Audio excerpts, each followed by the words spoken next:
Members of the disabled community in St. James are this evening appealing for help. Many revealed that they are living in inhumane conditions after losing their homes to Hurricane Melissa. Kimberly Petty has this story. As in the words of the songwriter Jimmy Cliff, it is a hard road to travel and a mighty long way to go. That is the story of Robert Blake, the president for the Montego Bay Society for the Blind. Blake, along with other members of the Disabled Society, told TVJ News that they're being plagued by many challenges post-Melissa, one of which is homelessness. He believes not much attention is being placed on the disabled community, and so he has this to say. Please remember persons who are living with disability that is considered as most vulnerable amongst everyone. We need help now. Blake's colleague, Frederick Jackson, is also reeling from the impact of the hurricane. He lost his home, an act he said has left him traumatized. When I hear about the storm, I about 2 hours, about 15 minutes after, I say, them say, boy, storm come, I say, boy, I'm not stay.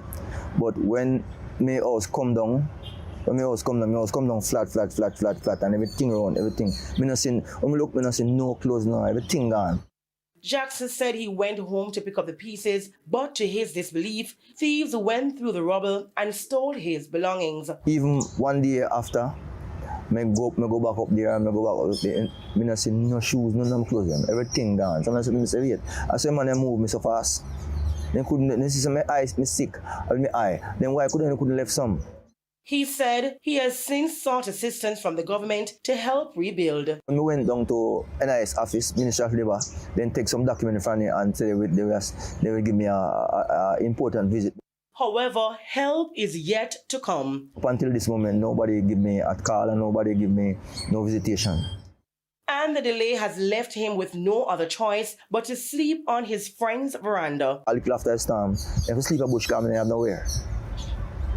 And then I said, no, Sam, I can't take the bush no more. I am suffering inconvenience, so it would be very nice to really get comfortable under these type of constraints that I'm really facing. So the reach is that I wish that something can be done at an urgent pace.